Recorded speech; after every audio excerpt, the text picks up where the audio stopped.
You're welcome once again to another edition on Infosynthesis. I am Osondo Mbono.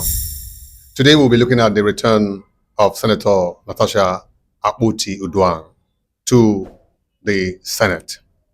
You recall that she was suspended following her failure to adhere to the new seating arrangement in sometime on the 20th of February 2025. Following her suspension, there were accusations and counter-accusations. You know the story. But today we'll be looking at her return and what this means for Kogi Central, which of course is her constituency. I will not be doing this alone.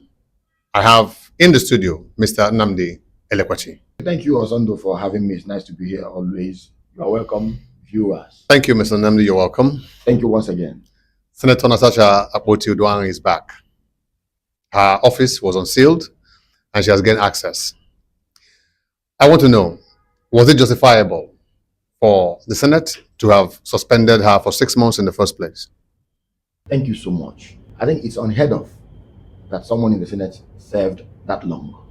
Not that such term or such duration has not existed before, when it was proclaimed that an elected member in the hallowed chamber should serve 6 months. But then those who got that kind of punishment were able to appeal, or were able to approach the court, and got favorable judgments. But in this instance, we are seeing that this lady served out the whole 6 months. And then to unseal the office, there was a fanfare, and I was asking whether such was done when the office was being sealed.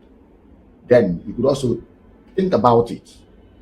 6 months suspension. 6 months is simply 1/8 of the 4-year tenure given to this woman to represent the people of Kogi Central.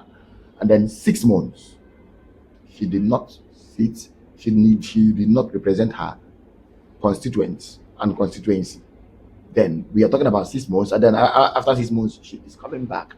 You might want to be looking at the punishment and then the offense, whether whether there is that balance, or whether the punishment was commensurate with the offense.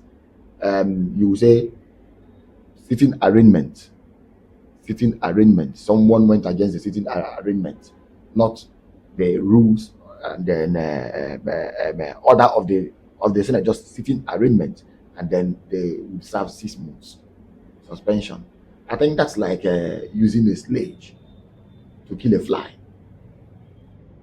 But again, you did, of course, observe that following the rearrangement of the seating arrangement, she did felt that her rights and privileges, of course, were violated. And she made a scene, a whole scene, out of it. And of course, following her suspension also, this matter was, of course, referred to the Senate Committee on Ethics, Privileges and Public Petition. She also refused to attend. Don't you think that she, of course, got what she deserved? No, I wouldn't say that, because already she's a senator. And don't forget that the standard from what we learned, giving precedence, even in the rules of the Senate itself, is 14 days. Throwing the point. Then we were talking about a situation where this woman alleged that the Senate President was asking her out. And then in that instance, the Senate President was to be the judge in his own case. So I think the woman perceived injustice to have not appeared there.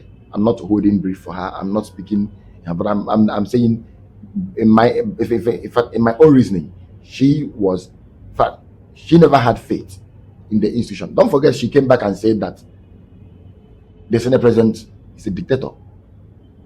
For her to have served out that long, there was a court pronouncement saying that such term was too long for a senator, that the Senate should actually the judgment was not actually clear. It was not final. It lacked finality. He said that the 6 months was too harsh, that the Senate has powers to discipline members. But the Senate interpreted the judgment the way they didn't fit. They said, since the court said they have powers to discipline members, it simply means the 6 months can stand. And even after the 6 months, there was received attempt to keep extending until her own matter pending in the court then got final decision, because she appealed the judgment telling her to pay some amount of money and then issue public apology, national dailies. Then the Senate said all the judgment, everything must be finalized before she will resume. It was no longer about 6 months. Later, the Senate had to come back, because we understand that the same time the suspension of Natasha was given, the same time the suspension in Rivers State was also given. So if this man in Rivers State is coming back, then Natasha should be coming back. Her constituents, I believe, have actually suffered more. Exactly. What does it say about our democracy? What it says about our democracy is that our institutions are still weak, and that for now, people may not be wrong to hold the view that the legislature, the judiciary, and the executive are working in cahoots. And then you look at, you see that there is rule by court disobedience. The court will pronounce, the National Assembly that makes the law, we now want to interpret. It is the court that interprets the law, and it becomes a judgment. Then the National Assembly will want to choose court interpretation that favors them to propagate or to continue with what they were doing. So if you look at it, you see, yes, there are many sides to look at it. Then you talk about representation. Now, the legislature does three things: representation, oversight, and lawmaking. It simply means that in the 6 months period, this woman was not there. Her people were not represented. Yes. Nobody made law for them. And then there was no oversight. Not to talk about, to say nothing of the pecuniary implication, or even the monetary aspect, because she was not to receive salary. She was not even to present herself as a senator. Someone who was elected with a mandate was told by the National Assembly not to call themselves or to call herself a senator. You could imagine that. And then everything about the Senate, she was stripped of everything, not to even near her office or to even present herself as a senator. So you can actually see what the whole thing looked like. All for not following sitting arrangements. Because that was what the Senate actually tried to assert. Now, the other angle that I believe Nigerians are also, of course, more concerned is the angle of the political space becoming too toxic for women. You would, of course, agree with me that Senator Natasha Akpoti-Uduaghan is the first female senator in Kogi State. Do you think this whole saga will encourage more women to embrace politics? Yes, depending on how you want to look at it. Those who have the will continue, because they will now understand that it's a difficult terrain. But those who do not will check it out. But it's simple. Let us even look at Natasha herself, her emergence.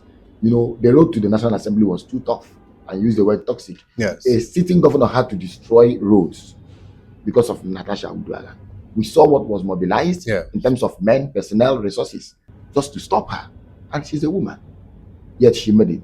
But the most embarrassing thing about it, that it may have to do with women, is that we didn't hear much from women's group. We didn't hear much from women's group. In the intervening period, she served that suspension.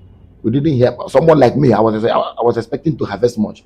Yes, we all saw the likes of the activists. They bring back Aisha Yusufu, and then others. But that wasn't enough. I was expecting more. But then it has happened. It also shows you the level of apathy on the part of our women to an extent. Because I do not foresee, in fact, I do not think if it were to be a man. Now, imagine even attempts were made to collect signatures, whether those signatures were doctored or not. Yes, to collect signatures and then to begin the process of recall on this woman. That couldn't see the light of day. Many things happened. At some point, she even said her life was at risk. And you will have every reason to believe in a country where senators like her go with security details were stripped. So it tells you a lot. And this is something we have yet to unravel. Now, come to think of it, 6 months out of 4 years is 1/8. You know that in the context of a university or academic setting, that is like a semester. That's true. How can a student fail to sit exams in a semester and graduate when others are graduating? Then we have not had that before. I think in the case of Ningi and the rest, even Dino Melaye, as a House of Reps member, they went to the court and sought interpretation, and they got interpretation. Now, Natasha did the same thing, but the National Assembly or the Senate chose to interpret the judgment how they deemed fit. Thank you very much, Mr. Namdi. Yeah. Still on her constituents, were you worried that in the intervening 6 months that her suspension persisted, her constituents did not protest, did not demand for justice, all kept silent? Well, they protested, but then there was also a counter protest. We learned. Are you following the Why point? didn't they continue? Were they comfortable I that won't they say- I had won't no say- representation I won't say they were at the Senate? comfortable. The National Assembly we are talking, even during the same time, people died for over 1 year, 6 months. The National Assembly, in fact, INEC could not even conduct election, and that goes along to tell you what we have there. The National Assembly. This is an assembly that is giving a woman 6 months. Now, if you are to convert 6 months using 30 days, that's about 180 days. Have you asked yourself how many days does the National Assembly convene in a year? 181 days in a year. They sit 3 times in a week: Tuesdays, Wednesdays, and Thursdays. Barring when there is emergency or urgency, they will now need to attend to. So I look at it to say, if you are to bring it down to maybe working days, it's also an overkill for me. So I feel, in every sense, Natasha case, it should be studied, it should be revisited, it should be reviewed, especially for future purposes. Don't forget, it's one thing to set precedents, it's another thing to correct it. We are dealing with emergency powers. Powers of emergency of the president, proclamation of emergency. And I did say, as a historian, that the problem began in 1962, when, in order to exercise that power of emergency, the prime minister proclaimed emergency in Western region then, and then removed someone that had been put there because his ally was impeached. Akintola was impeached. Through Mayaja Kodumi, he reinstalled Akintola. Then when Obasanjo came to do it, Obasanjo overstepped his bounds, went extra to the provisions of the constitution, removed someone and removed a governor, Joshua Darie, and put Chris Ali, who was not from the state, a retired military general. He repeated it in 2006. When he removed Fayoshe, in his place, he put a retired general, Tunji Olorin. He put a retired general. Now, Tinubu has done the same thing. That's to tell you, President. Maybe tomorrow, next, or anytime, we may be sitting here talking about 1 year suspension. That's how it begins. And then you begin to ask, those who are exercising this mandate, are they supposed to be exercising? Now you go to their oaths of office. These are people who swore to protect the constitution of the Federal Republic of Nigeria 1999 as amended. Then when you say, I, Bola Ahmed Tinubu, do solemnly swear to defend and protect the nation, and then in a particular line of that oath of office, if you go to the text of that oath, they will now say that my interest shall not override national interest. Then in Rivers State, you are now quoting the constitution to remove a governor, relying on the constitution, a section which never contemplated suspension. The same thing, almost the same thing happening in the National Assembly. So it tells you that we have stronger men than institutions. And when you look at the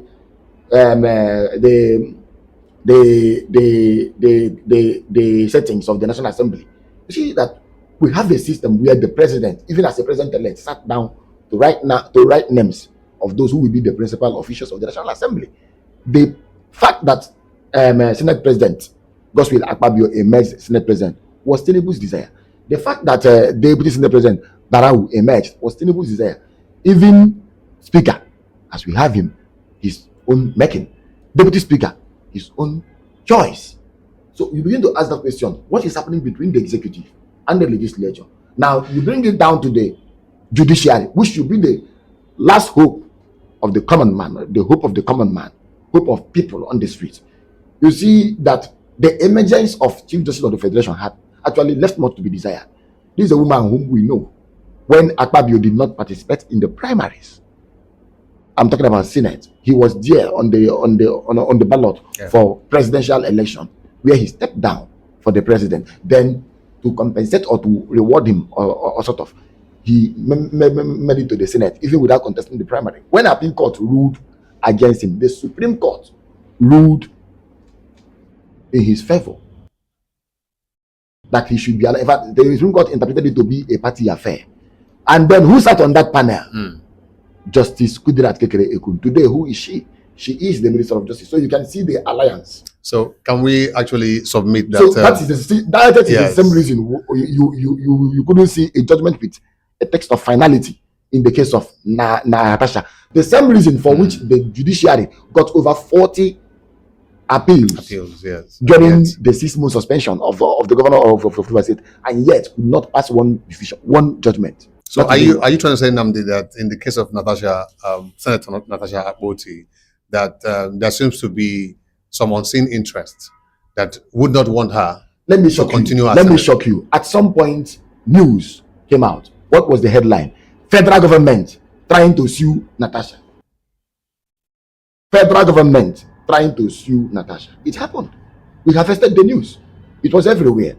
I follow the point. And let me tell you something. It is evident, it is clear about state capture that those at the saddle, they want to control instruments of power. And I will keep talking about it, and I keep asking, if men in Nigeria could mobilize bullion vans, Ghana must go bags, what do you think they cannot mobilize? So, Nnamdi, now that Senator Natasha is back, what should we expect from her?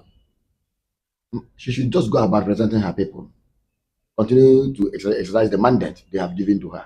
But we have learned our lessons. Power should belong to the people. And when you have someone elected by the people, they are accountable and answerable to the people. When you have someone elected by godfathers, they are answerable and then accountable to godfathers. Do you fear that a repeat of what happened when the seating arrangement in the Senate was changed may likely happen? That is how it begins. I just narrated the incidents of 1962, emergency declaration. Today, where are we? We are in a situation where the president can wake up in the morning and pronounce emergency, and the National Assembly will support with overwhelming majority. Then the court will keep silence to to even put a nail in the coffin. It's not only there; it's not happening in the Senate. We are having the 10th Senate. Don't forget that what we are talking about began in the First Republic. It happened not in the Second Republic. It happened not in the Third Republic. It's happening now in the Fourth Republic in 2004, 2006, and then 2025. If the courts, the last hope of the common man, the judiciary should keep silence, should maintain this culture of silence, it will happen again. Maybe in the 12th Senate, in the 13th Senate, in the 15th Senate. That is where we are. Nnamdi, there have been other senators who were suspended, like you rightly did mention. Senator Ningi, but Senator they didn't stay that long. So, thank you. In the context of Omagege, he ran away with the mess. In fact, he disappeared with the mess. So why was Senator Natasha's case different? Was it because she is a woman? Partly that, although largely. It's a large part of it. Okay, largely now. It's a large part of it. Now, secondly, she was fighting a common cause. What was this cause? She was fighting for the common. Yes, her powers to represent her people is what is here. Nnamdi, are you saying that other senators are not there to represent their people? They are there to represent their people. Every lawmaker is there to represent their people, but not all represent their people. Not all represent their people. Thank you very much, Mr. Nnamdi Elekwachi. So not all senators are there to represent their people. But again, we expect and hope for the best for Senator Natasha Akpoti-Uduaghan. Let's get the comment section buzzing. I am Osondo Mbono.